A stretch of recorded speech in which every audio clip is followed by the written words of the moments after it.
down to New Orleans now. Drew Brees underwent an MRI yesterday after getting hit hard in the chest on Sunday. He's got multiple fractured ribs and a collapsed lung, so he's going to miss some time. Best case scenario, they're saying 2 to 3 weeks. But get this, Sean Payton is waiting before naming a Week 11 starter. Brees posted this pic on the gram. Who Dat Nation, I got the best medical team in the world. Posted this yesterday with his kids. It was adorable. We're going to be back in no time. Okay, Brandon, you suffered this exact injury as a player. So give us a little insight into what Drew Brees is going through right now, what it feels like, and sort of what the prognosis is as a player looking to get back into the game. Woo. Yeah, first of all, I feel for Drew Brees, even that. He's going to have to do that 4 or 5 times a day just to get the health of that long back right where it needs to be. So he's going to have 10 reps of 10 to get his lungs back healthy. So he's going to have to continue that. But look, going back in 2014, I had 2 fractured ribs and a punctured lung. And what they had to do is literally while I was woke, because on the way to the hospital, I chugged down the Gatorade, so they couldn't put me to sleep. They end up slicing me open. Well, I'm looking at this and shoving a thick tube in my lung. And for the next 2 to 3 weeks, I was sitting in a chair and I was sleeping in a chair. It was the most uncomfortable thing ever. That's the tube in my lung right there. That's blood at the end of that tube. This is one of the most brutal injuries you can have as a player. You can't move. You can't do anything. So, Drew Brees, I feel for you. Yeah, it's brutal. It's brutal while it's one of the most uncomfortable things. He's going to have to sleep upright for the next at least week or 2 for him because he didn't have to get the surgeries. It's brutal.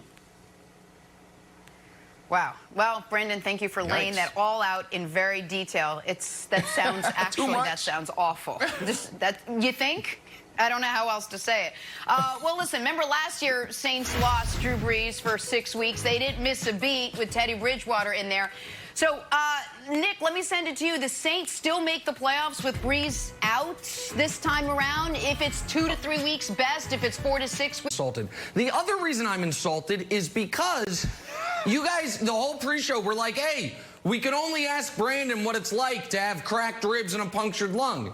Even though everyone on the staff knows that I once fell down a set of stairs at a bar and suffered this exact same injury. That's a true story. So y'all could have asked me too, but no, we gotta ask Brandon about it. That's a true story. That did happen. Short. Can't get up the stairs. The stairs are too high. Okay, good. You couldn't see the stairs. You couldn't see them because they were right in front of him. Now to answer the playoff question, the Saints are gonna be fine. The Saints, this was why beating the Bucs was so wildly important, because of schedule for the Saints. If you look at their next month of football, they have 2 against the Falcons, Denver, and Atlanta, and then the game after that is Kansas City. Don't even play Drew Brees in the Kansas City game. Rest him until Christmas Day when you play the Minnesota Vikings. You can go 3 and you're going to lose to the Chiefs whether you have Brees or not. Split with the Vikings, beat the Broncos and the Eagles, and you're going to finish the year 12-4. And by the way, in order for that not to be good enough to win the division, the Bucs would have to go undefeated. So I would not play Drew Brees until week 16 at home against Minnesota. I still think if they do that, they'll be 10-4 going into that game because they built themselves a cushion, and they'll be just fine. Now, Brandon, I think their chance of getting the bye has probably been eliminated since there's only 1. But not only do I think they'll still make the playoffs, Brandon, I think they'll still win the division. Yeah. It's possible, Nick. I mean, for those 2 reasons we talked about yesterday. Coach Payton, he's a genius. No one prepares better than Coach Payton. You can walk in his office at midnight on a Wednesday night, Thursday night, and he'll probably be in there with his candles burning and watching some type of plays from the 1990s, looking at the defensive coordinator, how he set up certain things. So absolutely they have a chance. And then when you look at Dennis Allen the last couple years, his defenses usually trend the second half of the year in the right direction. This team is starting to pick it up. You see what they did against the Bucs. So for those 2 reasons, they absolutely can continue to right this ship. Now, one of the things we need to pay attention to is Jameis Winston.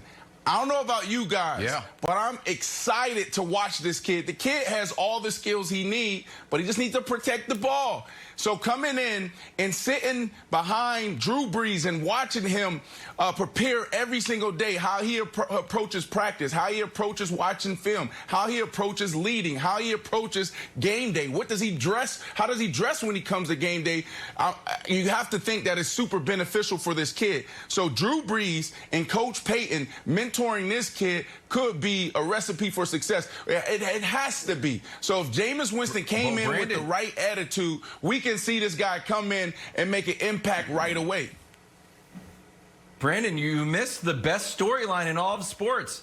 Does LASIK surgery help Jameis Winston become a great quarterback? He had LASIK surgery in the offseason, and everyone's like, hold on. Could this dude just not see that well? Is that going to be the cure to all his ills? And God bless Sean Payton for trying. Oh, we're out here playing checkers, but Sean Payton's playing chess.